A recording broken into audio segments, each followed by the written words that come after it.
Hey everybody, this is Aftermath Legs Day Part 2. This is the Part 2 of the workout, but you can of course do them as two separate workouts, or if you're a little more advanced, you can combine them as one. Please make sure you're warmed up before you start, and you will need a dumbbell or barbell and a step or ledge for this workout. The first exercise is going to be goblet side to side lunges. Okay, so very similar to the first exercise in the Part 1 of Aftermath. So we basically got a side lunge, which is a triple shoulder width position, taking the squat to one side, keeping the other leg straight. Okay, toes and heels in line, body up straight. We've got the dumbbell in a goblet position, that's with the palms facing in and the fingers clasped around the dumbbell. I've gone kind of heavy with these, alright guys, but you can vary whatever weight you want to do. If you're doing it with a barbell, do be careful because there's a little more balance needed, and you can of course place this across your shoulders. Each of these exercises is 3 sets of 10 reps, and I've gone for 10 reps on each leg, a little bit more advanced. Really great one for the glutes, that one guys, if you're particularly focused on the glutes. I know I always need to do that. So the second exercise is going to be a basic pump lunge.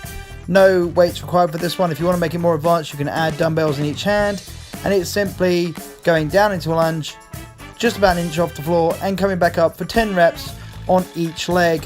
Real nice burner for the quads and the glutes. If you want to focus more on your quadriceps, make the lunge slightly shorter.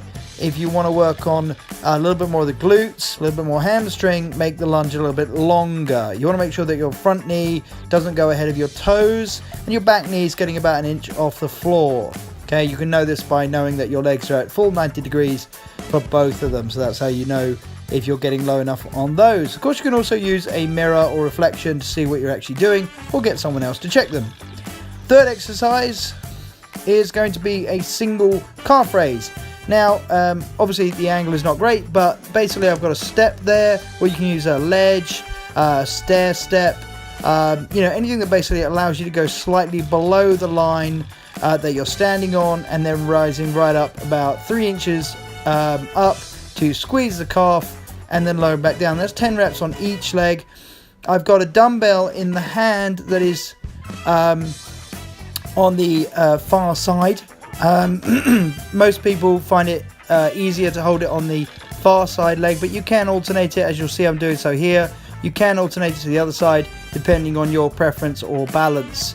The recommended side I would give, if you want to recommend one, is to put it on the side that I've got it on now. So the hanging leg, the one that's not on the floor, is going to be on the opposite side to the dumbbell. So kind of a counterbalance for the calf raise. And again, that's 10 reps on each side.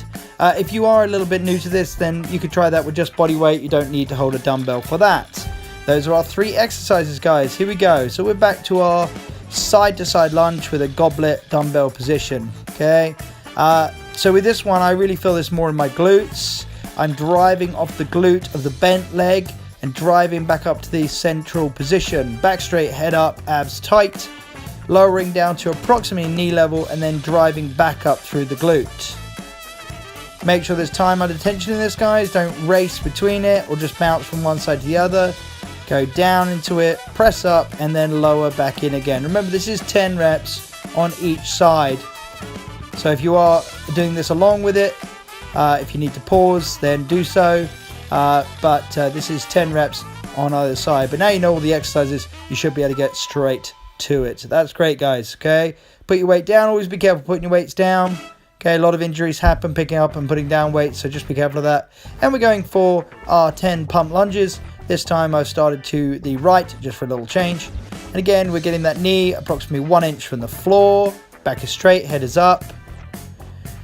The heel of the front foot stays on the floor. The heel of the back foot is raised, so in a sort of runner or sprinter position.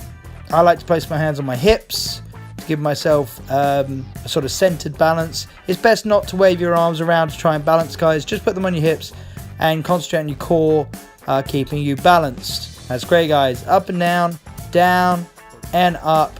1 to 2 seconds for each pump lunge. Definitely a great exercise, especially if you've got limited space, or perhaps you're not very explosive. So pump lunges are one of my definite favorite. Make sure you go the full range of motion when you do them. And then we're on to our single calf raise. So place the foot on, make sure that your step is nice and sturdy. So I'm just checking it there to make sure it's steady. And the hand that you can't see is the hand on the wall. And I'm placing one finger on the wall. What I try to do is use the wall as little as possible.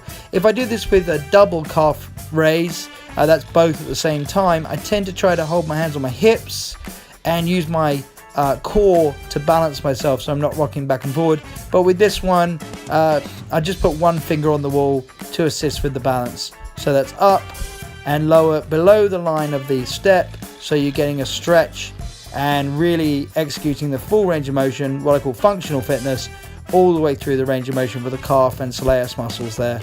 All right, all the way down, all the way up, just below the step. All right, that should be burning by now. I should be feeling that. It's a tricep, this one, guys. So we're doing 3 exercises, one more round.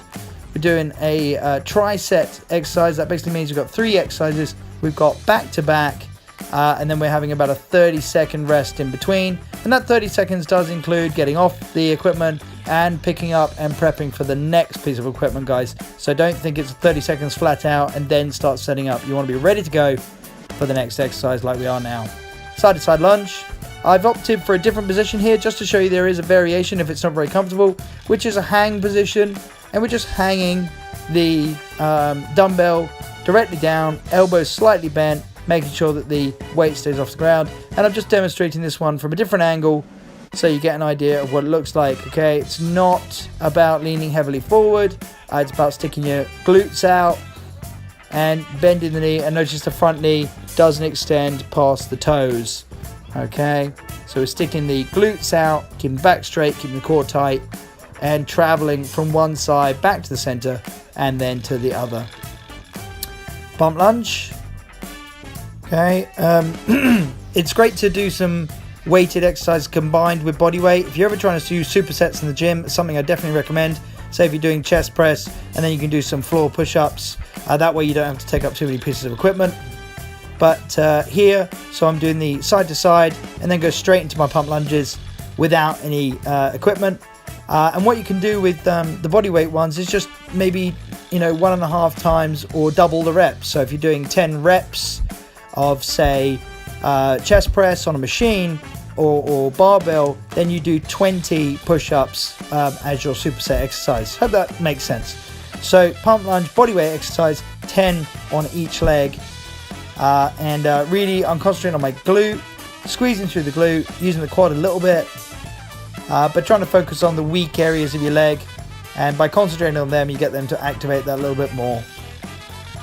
Alright, so we go to the back wall again. And we've got our single leg calf raise.